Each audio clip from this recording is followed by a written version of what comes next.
Today we're going to be talking about Badlands by Halsey, which was very, very popular on Tumblr.com. And if you were there at the time, if you know, she invented the blue and pink color palette. But we tend to look back more fondly on the times we had on Tumblr.com than it actually was. So today we're going to tackle the nostalgia and see how good this album still is almost 10 years later. You're watching Tumblr Retrospective on The Current.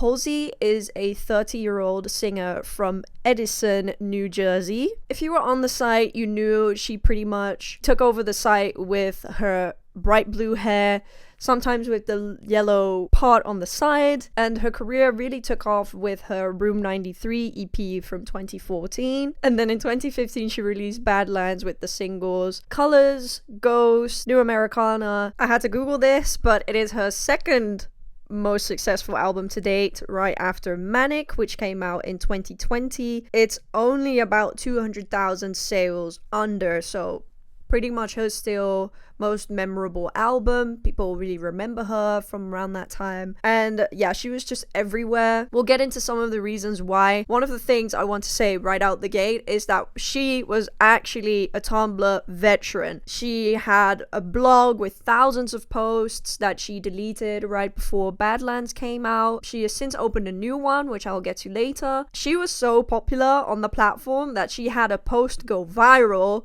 Then she used the text from the post in her own song, and then people started accusing her of plagiarism. You're just the king of the castle at that point. I can't argue with that. So yeah, she has since come out with other really successful pieces of music, her most famous probably being her song with the Chainsmokers. Later on she released Without Me, which birthed some beautiful videos. They can't live without me. But yeah, she has certainly had a very notable career. She can probably quit everything tomorrow and be fine for the rest of her life. She is a pop girly, she's a pop queen. She has gotten her flowers for sure. If we never tried to kiss on the drive to Queen. And I don't really know how I'm gonna start talking about this, but I thought it was most fitting at the beginning. But this girl loves Easter eggs, and she loves organizing treasure hunts around releases of her album. So more often than not, with every release, she does something where she tells fans to go to certain places to get hints on her album. For Badlands in particular, she had made a whole website, which thanks to this creator for explaining some of it about it. I will link the video down below so you can find it as well. But in general, she is someone that likes to take her time with picking pieces for fans to find and to analyze, and in general she just loves to have fun like that. However, at the time, especially around the Tumblr era, Halsey was not the most liked artist in the industry. She has mentioned before that she's bipolar now, and if you know anything about being bipolar, is that you can act quite frantically and maybe do or say some things that are not really smart to say. She certainly had her fair share of moments where she had to apologize for something that she said or did. However, in general, she was always a very politically active person, very strong stance on political issues. And doing research on this video, I especially really loved reading this excerpt from this interview with Coupe de Men. I think there's some sort of solace to be found in the idea of joining together with people who have a similar goal as you. Just like any radical movement, as feminism used to be interpreted as, you find family and you find relatability and you find people with the same intentions as you fighting for the same cause as you, and it brings people together. I don't think there's anything negative to be found about it, and I think that we're making incredible progress, and I think the steps we are making in the mainstream in feminism is going to be incredibly essential for the long road we have ahead. But yeah, Badlands in general touches on some feminist topics like on Castle. I have some other excerpts from interviews that I would like to read to you that I thought were really interesting. Also from Coupe de Men.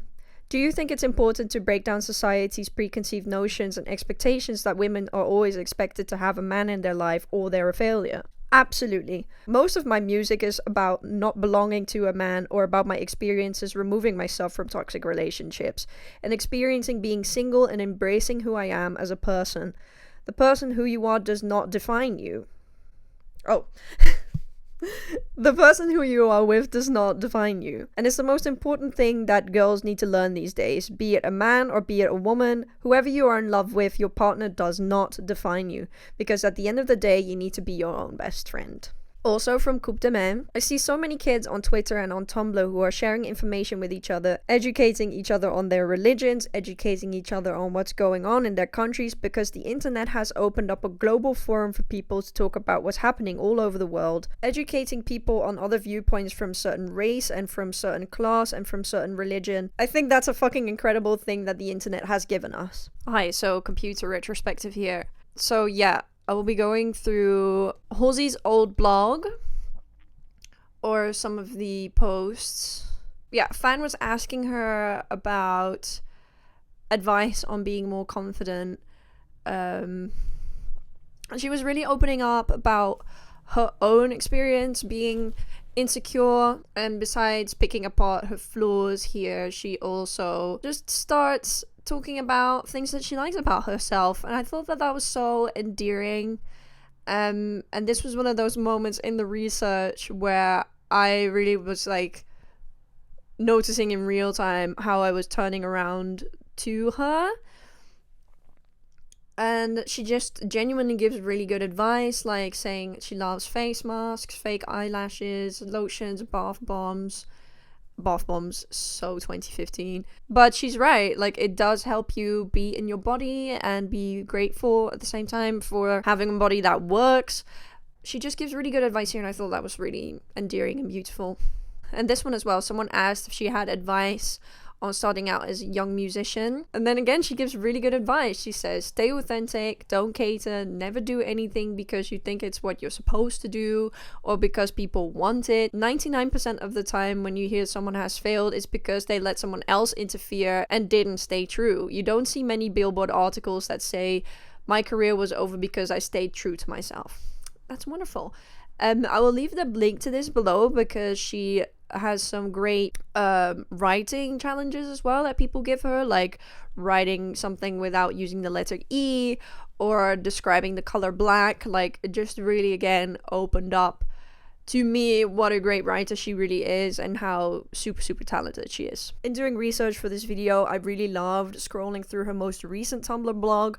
It was really wholesome to see her genuinely interacting with fans, answering questions, but also just really keeping the spirit of Tumblr alive. And I have some excerpts from an interview with Rolling Stone where they extensively talk about the site. There's a rare sense of acceptance in her ideology towards Tumblr at a time when artists have increasingly complicated relationships with their digital footprint. No one is really paying all that much attention to Halsey on Tumblr. Most of her recent posts barely crack 3,000 notes. I came back to Tumblr when it all went down because I think something special happens there. This is the quiet space in between screaming observation and lethargic loneliness. It's shared solitude. The platform gave me everything once upon a time so many years ago. Felt right to return in my weakest moment. It's not like she doesn't have an artist profile on the site. She once shared a few posts under the handle I'm Halsey Music, but the blog has been dormant for 7 years, deserted in the middle of the hopeless Fountain Kingdom era. For years, Tumblr has been a haven for young people who resonate with the sentiment from Ego of her latest album, The Great Impersonator.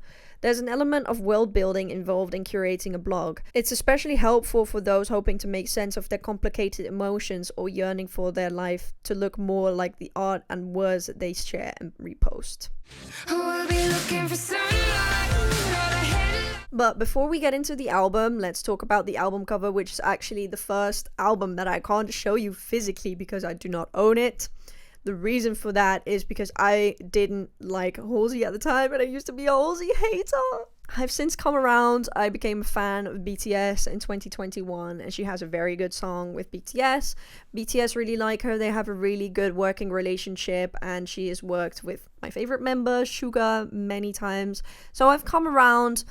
Not only that, I feel like she has grown a lot as a person and she has learned from her mistakes, knows how to act, knows what to say, what not to say, doesn't let the public's opinion of her influence her too much, and she stands on what's right. But anyway, the album cover. It was hard to find something about this album cover. She has recreated it for her The Great Impersonator album for the track Hurt Feelings, which is about her father. On the cover, we see Halsey with her pink faux fur coat, juxtaposed very beautifully with her blue hair, a side profile in front of a rock, of which I can only assume is actually supposed to be the Badlands. But this album cover is just very iconic. It was shared lots and lots on the Tumblr platform, or variations of it was shared a lot.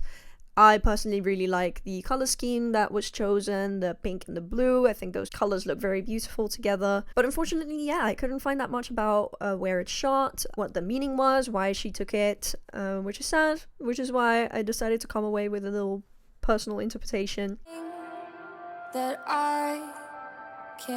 Halsey has written every single song on this album, and it laid a foundation for her to completely soar to the top of the charts and become the amazing musician that she is today. But yeah, like I said just now, I was not a fan of Halsey at the time. I have since come around.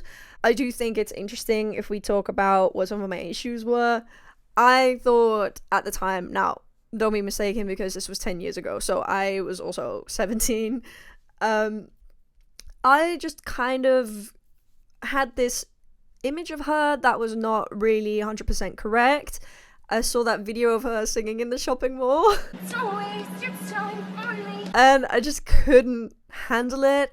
I also didn't really understand what kind of vocal style she was going for. Now that I have a little bit more knowledge about music in general, I know that she's going for like an old age country singer type of vibe, but I didn't really understand. I thought the cursive singing in general is just not really my style. It still isn't. If you listen to her new album, The Great Impersonator, she lets go of it and she knows when to do it to get her point across stylistically, and she knows when to just use her voice and sing it without doing any fancy tricks. But yeah, like I said, 10 years ago, I definitely had a stronger opinion on cursive singing. Now, I think she's definitely changed her voice. However, she's a fantastic vocalist. I saw some videos of her singing live. She is so good. She has great technique. She has a really, really nice tone. So, Badlands is a concept album based on also her state of mind. Like I mentioned, she has bipolar disorder, so this means that you can just move from one emotion to the next quite quickly, and it's very disorienting for the person that has it. So it's supposed to be this dystopian place that is also based on Las Vegas and hedonism. She describes in an interview with Vice, "I got inspired to write Badlands flying over Las Vegas. I looked out at the desert with this booming city in the middle of it and thought, what the fuck? There are all these things you're not supposed to do: excessive sex, be sexually deviant, do drugs, but if you do it in Las Vegas, it's totally cool. That's fucked up. Badlands for me is a booming metropolis filled with toxic behaviors, gluttony, commercialism, sex, neon lights, and super heavy police authority. I started getting obsessed with this concept, and halfway through writing it, I realized that it's a metaphor for mental state, you know? I'm regressing to a childlike state. I'm going home and thinking about the album, thinking about the Badlands and what the people are doing there, escaping to this imaginary world I invented, so I don't have to deal with my actual life. After I'd acknowledged that, I wrote Drive, which is the first happy song I've ever written in my entire life. It's called Drive because it represents my departure from the Badlands and from sadness." And again, this is one of those moments where we can really see why Halsey was the Tumblr icon and queen at the time, because she was struggling with mental illness. She had very strong opinions on political issues and feminism, and also just had a big mouth, smoked weed, etc., which is just the recipe for becoming an icon on the site in 2015. This album is just if 21 Pilots and Melanie Martinez had a baby. Like, I don't know how else to describe it. The instrumentals are very much of the time. They use types of beats that are not really used as often anymore, like vocal chops, the soaring synths, and this general kind of synth pop epicness that is not really used in pop songs anymore, which makes the album feel kind of dated sometimes. Also, just quickly in between, because I want to talk about this before we get into the songs, I think it's very funny because I absolutely did not mean to do Halsey right after the 1975, but doing some research for this record, I found this very extensive Tumblr post where somebody was completely delusional about the fact or maybe not, I don't know, allegedly, how they had a very extensive theory about how most of these songs on Badlands are actually about Matty Healy. This person was theorizing that sorry that I'm laughing, but I just thought it was so funny. Like, when I was reading it, I just could not believe my eyes. I literally did not know about this. But this person was theorizing about how Halsey and Matty Healy could have been friends with benefits at some point. They never had a public relationship, but they were photographed together quite a lot. And this person just did an absolute deep dive on some songs on on Badlands, but also tied it back to some songs on I Like It When You Sleep. Apparently, the lines on Colors are like everything is grey, his smoke, his jeans, and it makes so much sense because right before I Like It When You Sleep came out, everything about the 1975 was grey, or specific references to skinny jeans, which was exactly what Matty Healy was wearing at the time. And again, on her old Tumblr blog, somebody dug this up. We'll get to it when I get to my computer in a bit, but just extensive posts that reveal way too much. And I will also like be protecting Halsey's privacy to some extent, but like the best bits I will definitely read. I just thought it was so interesting. Yeah, I wanted to show you this damning evidence as well. Again, you can find this if you want. Sorry, Halsey, but we roll spliff after spliff and talk rapidly and vigorously and trip over each other's sentences like a sidewalk crack. That was just wonderful to read. I had to put that in there. I'm sorry.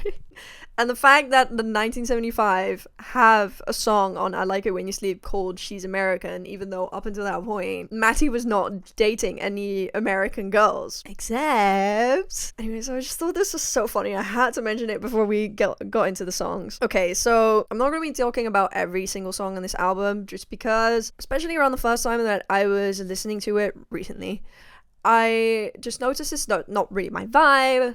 I'm not really the target audience. I think if I gave it a fair spin at the time, I probably would have liked it more. But again, I was really struggling with how I saw Halsey as a person. The first track was actually Castle, which, yeah, it was featured on the Huntsman Winter's War. And I'm pretty sure from what I saw from the music video, it's supposed to be a kind of Snow White type of fairy tale film, but yeah, nobody talks about this film anymore, so I'm not really sure. But she uses words and paints imagery in this song that carry out throughout the rest of the album, like using words like king or exactly castle, old man sitting on a throne. She just kind of paints this picture that's kind of like the Lord album, medieval, but as opposed to the Lord album, this album uses way more religious phrases as well. But yeah, the production on this song was probably super epic. Now, not so much. I think it's aged, I don't want to say poorly, but it's just very much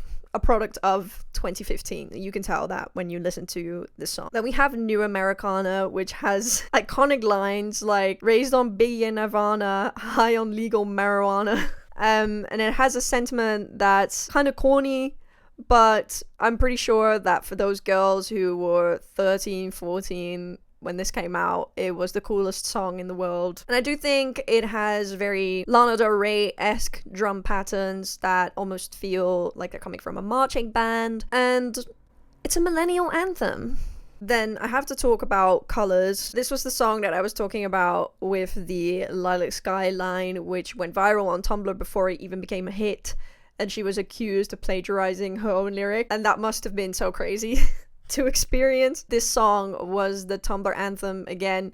We were loving toxic relationships or being told that we shouldn't be with the men that we really wanted to be with. Halsey knew that, and she wrote this banger of a song. And especially watching the music video, I thought that was so crazy, because isn't that like kind of the opposite of what she's discussing in the song? Maybe because this song was actually about Matty Healy, she was trying to distract us from the fact that it could be about Matty Healy. And then my other favorite songs from this album at the time, before this came out, I really liked Ghost. I thought it was super cool. The Lost in Translation-esque imagery in the music video, I thought it was really refreshing and cool at the time. However, it remained the only song that I liked. But my favorite songs are Ghost and Roman Holiday. Roman Holiday is just so catchy. What a banger. Like, I will definitely be revisiting that song a lot more now that I've given the album a fair shot. And also something jumping off of the Matty Healy theory, I have a feeling that haunting could also be about Matty Healy, because I'm begging you to haunt me. Is that not also a direct reference to haunt bed? So I insist on haunting your bed. Oh, it was so much fun to revisit this album, even though, yeah, technically it's not really a retrospective for me because I didn't listen to the album at the time. I would very much love to hear what you thought about the album at the time, how you look back on it. Do you still think it's a good album? Please tell me, please leave a comment. I'm genuinely very interested to know. But is it still good? I think it's probably still good if you have lots of nostalgic value attached to this album. For me, not so much. I have taken away a few songs that I really like Ghost and Roman Holiday. But it's a dated cult classic. So, where is Halsey now? I was very happy to find this out because when I was watching the new Americana music video, I noticed that her acting was very standout. And I was like, oh, I would love to see her act in a film. And guess what she does? She's acting and she's doing screenwriting now. From Variety, singer and songwriter Halsey is adding screenwriter to her resume. Variety has learned exclusively that the platinum-selling artist is currently developing a dark comedy TV series at Amazon Prime Video. Halsey is said to serve as the creator, writer, and executive producer of Bloodlust for Amazon, but is not going to star in the show. Ty West is attached to direct and executive produce, with Mark Friedman from Severance on board as executive producer and showrunner. Anthony Lee, Halsey's manager, will also executive produce, and Amazon MGM Studios will produce the show. I think this just makes so much sense because when I was listening to this album as well and doing research and found out about how much work she put into building the world, I was very impressed and I was like, I think she should do something with acting. So I'm very happy to hear about that she's doing that, channeling those creative energies. I think it's also probably more fitting for how she's doing. But yeah, if you don't know, she was very sick a couple years ago, has since made an album about it called The Great Impersonator. She is luckily making a great recovery and she's also now engaged, maybe even married. I was just very happy to see Halsey, again, someone who I didn't really used to like, especially like 10 years ago, just make such a 180 and stand for what's right, learn from her mistakes, come out better on top, still have a stellar career, make a great album. And I think this is a great time to announce that on the 25th of February, I will be releasing a video about The Great Impersonator by Halsey. It is going to be my first visual review. At that time, the album will be 4 months old, so it will be a little bit of a retrospective. However, I really liked that album, so please look forward to that. And today, thank you so much for watching, and let me know how you look back on Badlands by Halsey. I would love to know. And I will see you next week, Saturday, for another video. Bye!